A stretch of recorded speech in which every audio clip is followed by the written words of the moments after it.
धृतराष्ट्र जब दुर्योधन की बात करते हैं तो बोलते हैं मम पुत्र, और जब युधिष्ठिर की बात करते हैं तो बोलते हैं पांडु पुत्र।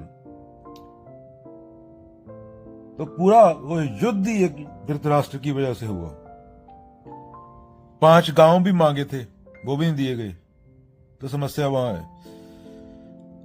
सारे ग्रंथ किस पे हैं? गुरु ग्रंथ साहिब, धम्मपद और गीता दुनिया के ईगो पे। जहां मैं मेरा है वहां पे धर्म नहीं है, तो मैं मेरा को खत्म करना होता है। तो सीधा प्रसारण मांग रहे हैं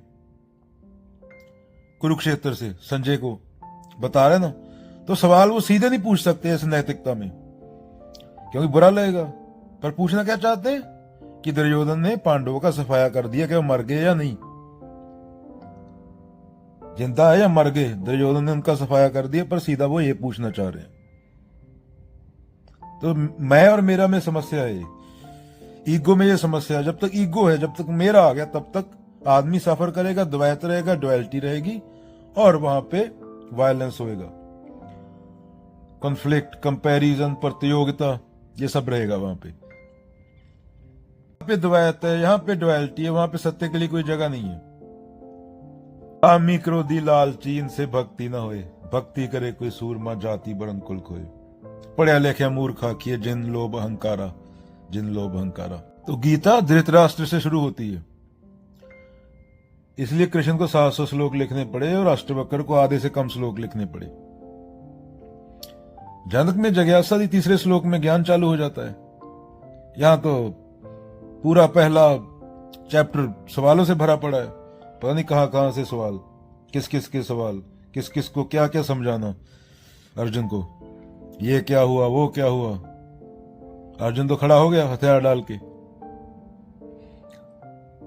अहंकार आ गया, जैसे धृतराष्ट्र का है, वहां पे अधर्म हो तो हो, 100 बंदा मर जाए, पर मेरे बेटे को मिल जाना चाहिए।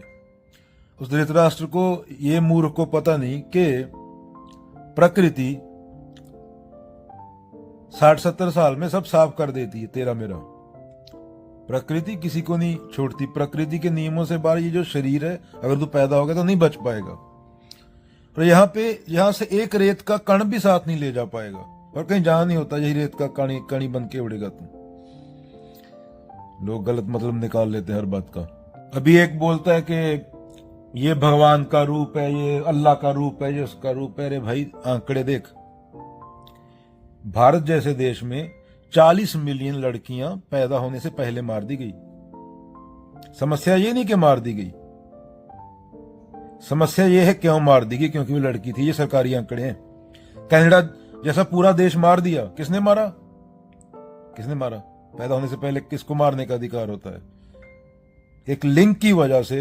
ये प्रकृति है, और तुम भगवान बोलते हो लोगों को कि उसका लिंग अलग था, वो औरत थी, इसलिए उसे पैदा होने से पहले मार दिया गया।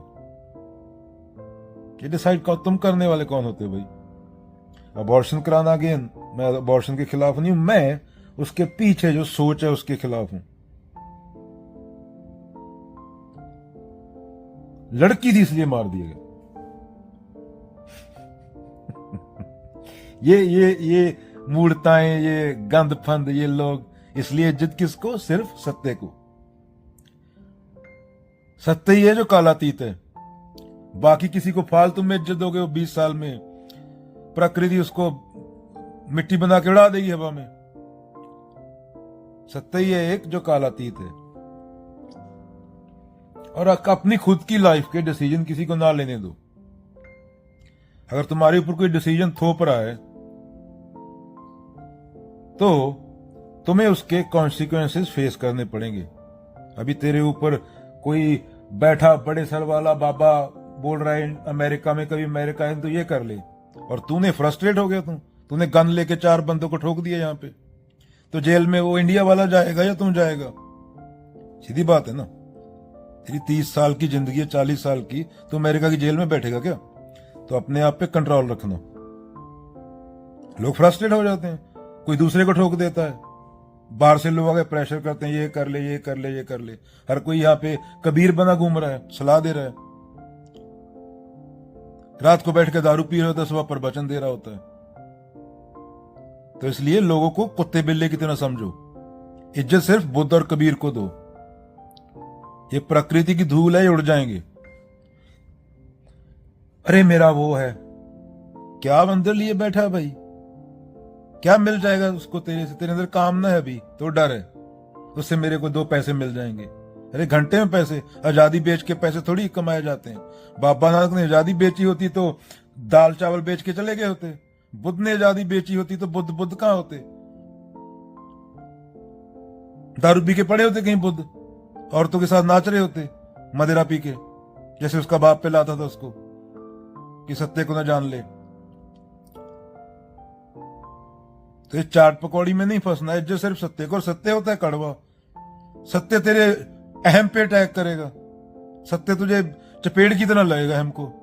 इसलिए बाबा लोगों के पास जाते हैं।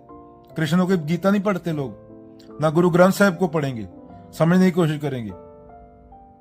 उसको मानना है, जानना नहीं बोलते हैं। मूर्ति पूजना वो इजी है, भैंसे को खड़ा कर दो, सर झुकाना सिखा दो, वो सीख जाएगा। विचार करना, समझना चीज को। और कबीर क्या बात करते हैं? खुद के खात्मे की। इसी को कबीर ऐसी मरनी जो मरे बहुर ना मरना हो, उसी को वो बोलते हैं मौत, ईगो की मौत। मौत आएगी खाली हाथ लौट जाएगी। कबीर तो बचा ही नहीं, कबीर तो कब का गया। ये शरीर है, घूम रहा है, उसको दे दिया शरीर। 2 मिनट बाद मर जाऊं, 20 साल और जी लूं, सच बोलूंगा। मरना तो है ही, तो पक्का है, जन्म ले लिए तो मरेगा। तो क्या एक जिंदगी है 60 साल की, 15 बिलियन साल पुराने यूनिवर्स में? एक जिंदगी में क्या डर डर के जीना? जो जिनको तुम अपना बोल रहे हो सब मरेंगे अभी, कोई 5 साल में, कोई 10 में, कोई 15 में। तो ये रियलिटी है, रियलिटी को एक्सेप्ट करो। मौत याद रखो, मौत साथ रखो। जो बंदा रियलिटी देख ले तो उसको फर्क नहीं पड़ता।